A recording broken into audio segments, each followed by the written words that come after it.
হঠাৎ করে এতগুলো আয়োজন করা হয়েছে, কার জন্য আয়োজন করা হয়েছে, কে আসছে, সবগুলো মিলাই হচ্ছে এই ভিডিওটা। তো নমস্কার সবাইকে, আশা করতেছি সবাই অনেক বেশি ভালো আছেন। তো কোনো কথাবার্তায় ছাড়া আধা ঘন্টা 1 ঘন্টার মধ্যে এতগুলো রান্না করছে।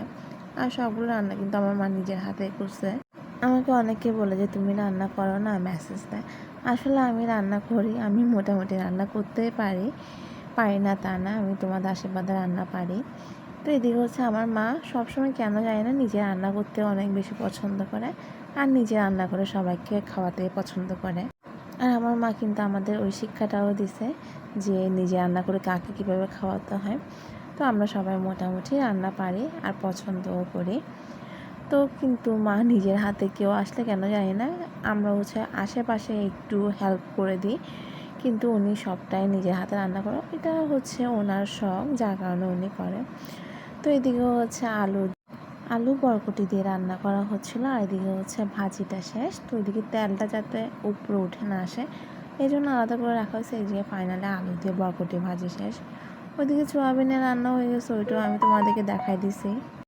আর যেহেতু মানুষ হচ্ছে একজনই আসছে, এই কারণে কম কম রান্না করা হচ্ছে। আর সেদিন ছিল যেহেতু ফ্রাইডে ছিল, আমরা কিন্তু নিরামিষ খাই, আর এই জন্য শুধু মেহমানের আন্দাজেই হচ্ছে সেদিন রান্না করা হচ্ছিলো।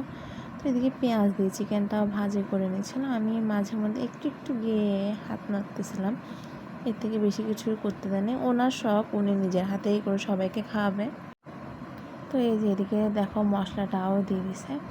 মাকে যদি জিজ্ঞাসা করে আমি কতটা মশলা দিছে সবাইকে বলো, তো উনি বলা আমি তো আন্দাজের উপরেই দিছি, কারো যদি বেশি প্রয়োজন হয় আমি চামচ মেপে ওদেরকে বলে দেব। তো এরপরে একটু করে চসও দিয়ে নেয়। আমার মধ্যে বাসায় মাংসের মধ্যে চসটা সবসময় দেয়। আর এদিকে ছিল টমেটোর চাটনি করা হচ্ছে, যেহেতু আমরা নিরামিষও আছি, তো নিরামিষের জন্য টমেটো চাটনিও করা হচ্ছিলো। আর যেহেতু মেহমান আসছে, ওনাকে তো হঠাৎ করে একটা খাবার দিয়ে দেওয়া যাবে না। তো টমেটোর চাটনি, এদিকে মাংসটাও রেডি হয়ে গেছিলো। এই যে দেখো, এটা খেতে কিন্তু অনেক অনেক ইয়ামি ছিল। আর এদিকে টমেটোর চাটনি হয়ে গেছে, এদিকে মাছ ভাজা করা হচ্ছিলো।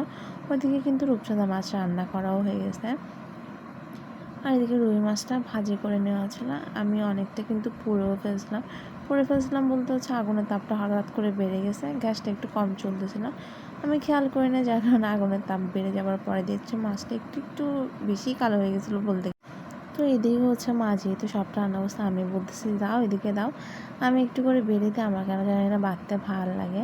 তো এই যে দেখো মোটামুটি ধোকা, সয়াবিন, মাংস, তারপর হচ্ছে যে মাছ ভাজি, মাছ রান্না, আলু দিয়ে বরবটি, সব কিছু রান্না হয়ে গেছে।